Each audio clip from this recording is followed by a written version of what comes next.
Here we are with Mandeep Kaur Rai, who wears multiple hats, literally and figuratively. So, thank you so much for taking the time out, and it's good to get out in the fresh air. So, let's dive in right away. Okay.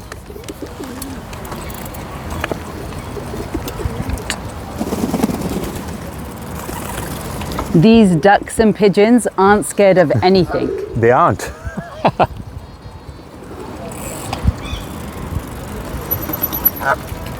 In fact, they like run towards you.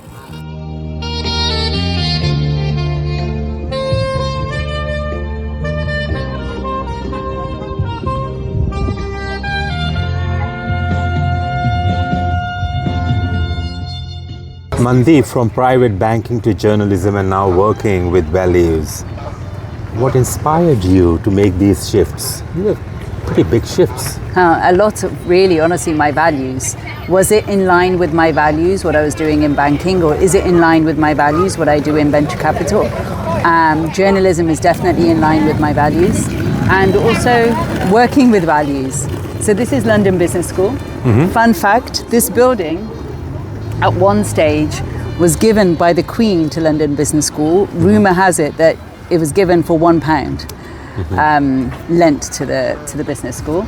I am alumni here, so I studied here in 2010, 29, 28, 2008, sorry, not 28, 2008. And now I'm back in order to, I guess, give back and lecture to other students, to current students.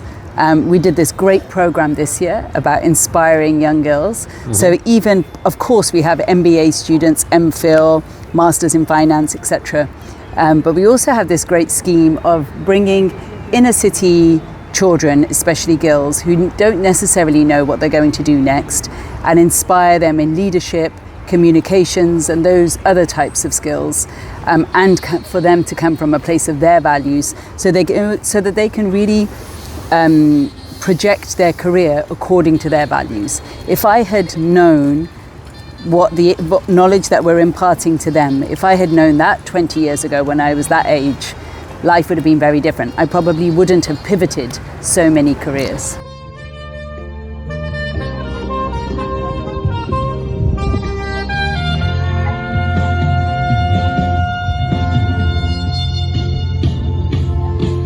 Mandeep, you have been to 150 countries. Share some experiences, some unforgettable experiences that helped shaped your perspective on values. So actually it's nearly been 180 countries now. 180 countries? Yeah. Wow. But the book covers 101. Okay. Because it sounds better. But the Forbes says 150. Yeah, I at that time I had been to 150. Yeah. But it's increasing until the world is complete.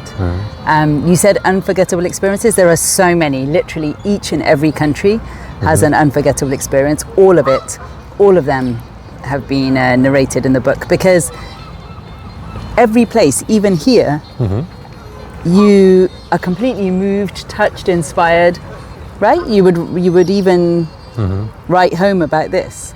But what touched you most during those travels? So people always ask me, what's your favorite country, or what was the biggest experience? I always say it's like choosing your favorite child. You shouldn't choose a favorite child, right? Equally important, and equally, like, your pinky has a particular purpose, your thumb has a particular purpose.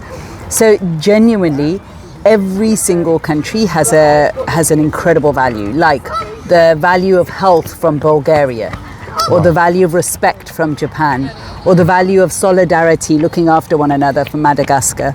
I can't say one is more important than another. I can say what my values are, but that doesn't mean they're the most important. All of these values. No, that makes sense, because collectively they all shaped your perspective on values. All those travels. Am I right in saying so? Hanji. Awesome. Let's take a quick spin again. Okay. Would you like it in Punjabi or English? Mixed, it's fine. Mixed? Punjabi and English, huh? Yeah. Okay. Jinna mein Punjabi pama una better? अच्छा लग रहा है. Okay. Fine, so ਅਸੀਂ Punjabi ਕਰ ਦਿੰਦੇ ਹਾਂ. This is such a nice idea in the park, huh? Makes such a difference.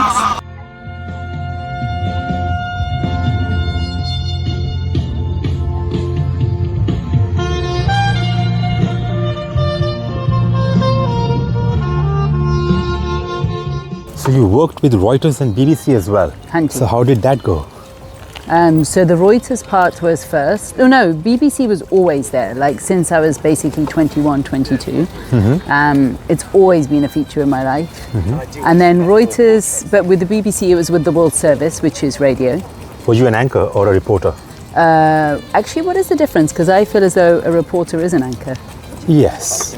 But yeah, there are reporters who spend most of the time in studios, so they I see. qualify as anchors. Oh, I see. I'm always more of a an- roving reporter. Okay. So foreign correspondent overseas. That's how I covered the over 180 countries. Okay. And then Reuters, because the World Service is mainly radio, Reuters gave me the opportunity on TV. So I guess that was more anchor in New York. And now I cross between the two.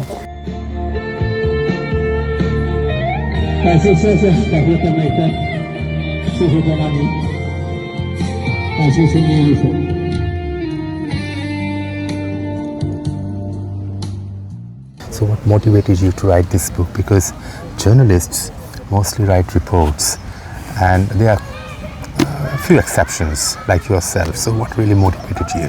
I think whenever I would go to a country and do a report for whomever, generally journalists are asked to write about the catastrophe or the problem or what went wrong or the war, and I would then write a personal letter to all my friends and family about what was the best quality of where I've just visited. And people would pass on these letters, like there were emails and someone would send it to their grandma, someone would send it to their uncle, someone would send it to their nephew, whomever. And people I didn't even know would write back and say, wow, we never knew this about North Korea, for example. One day you should put this in a book. And I always thought, yeah, when I retire, I will do that. And I remember one of my BBC colleagues, Andy Taylor, said, Mandeep, why are you waiting till you die before you write this book? And at the time I was pregnant. And he said, what about writing something like Letters to My Unborn Child? And I thought that really captured my imagination, like giving all the wisdom of the world to the next generation. Like obviously not only for my child, why should it not be available for all children? And values is how we make our decisions at every point in life. And no matter what the decision be, the micro and macro decisions of life are being made according to our values. So if we could tap into that insight early on, then what a profound life you could lead. And His Holiness, the Dalai Lama, wrote about the book that essentially knowing about your values leads to greater success, fulfillment and happiness. And so whether you're a spiritual leader or a leader of a company or a leader of the World Bank or the UN or Unilever or MasterCard or you name it, they can all see that our values, they all know that our values and getting our values right in an organization is what makes a huge difference, both to how an organization operates, how we communicate ourselves, how we connect with others, how we bring in talent, how we reward that talent, but even as an individual, how we lead our lives. So this is really for the personal and then all the concentric circles that we're in, both our family, our company, our charity, our nation, all of those.